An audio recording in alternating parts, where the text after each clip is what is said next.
പീഡനക്കേസിൽ പാലക്കാട് നഗരസഭാ councillor Prashobh വത്സനെ police കസ്റ്റഡിയിൽ വാങ്ങി. 2 ദിവസത്തേക്കാണ് പ്രശോഭിനെ മണ്ണാർക്കാട് SC/ST കോടതി പോലീസ് കസ്റ്റഡിയിൽ വിട്ടത്. പ്രശോഭുമായി അന്വേഷണ സംഘം കേസിൽ പ്രതിപാദിപ്പിക്കുന്ന സ്ഥലങ്ങളിലെത്തിച്ച് തെളിവെടുപ്പ് നടത്തുന്നതിനാണ് കസ്റ്റഡിയിൽ വാങ്ങിയത്. പ്രശോഭിന്റെ വീട്, പീഡനം നടന്ന കാർ എന്നിവിടങ്ങളിലൊക്കെ പ്രതിയെ എത്തിച്ച് തെളിവെടുപ്പ് നടത്തും. മണ്ണാർക്കാട് കോടതിയിൽ നിന്നും പ്രശോഭിനെ പാലക്കാട് ടൗൺ സൌത്ത് പോലീസ് സ്റ്റേഷനിൽ എത്തിച്ചു. 2 മാസമായി ഒളിവിൽ കഴിഞ്ഞിരുന്ന പ്രതി ഹൈക്കോടതി മുൻകൂർ ജാമ്യാപേക്ഷ തള്ളിയതിന് പിന്നാലെയാണ് പോലീസിൽ കീഴടങ്ങിയത്. പാലക്കാട് നഗരസഭയിലെ കുന്നത്തൂർമേട് നോർത്ത് വാർഡിലെ കൌൺസിലറാണ് പ്രശോഭ്. ഇക്കഴിഞ്ഞ മാർച്ച് 27-നാണ് ദളിത് യുവതി പ്രശോഭ് സി വത്സനെതിരെ ലൈംഗിക പീഡന പരാതി ഉയർത്തിയത്. ജോലി വാഗ്ദാനം ചെയ്ത് പരിചയപ്പെട്ട ശേഷം താമസ സ്ഥലത്തെത്തി പ്രശോഭ് ബലമായി പീഡിപ്പിച്ചെന്നാണ് പരാതി. പാലക്കാട് സ്വദേശിയായ ദളിത് യുവതിയാണ് നടപടി ആവശ്യപ്പെട്ട് മുഖ്യമന്ത്രിക്കും പാലക്കാട് ജില്ലാ പോലീസ് മേധാവിക്കും പരാതി നൽകിയിരിക്കുന്നത്. സംഭവം രാഷ്ട്രീയ വിവാദമായതോടെ DCC നേതൃത്വം ഇടപെട്ട് പ്രശോഭിനെ പാർട്ടിയിൽ നിന്ന് പുറത്താക്കിയിരുന്നു.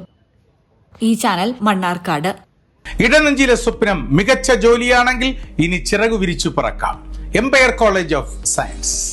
Empire College of Science, Moondal, Kuttipuram, Malappuram.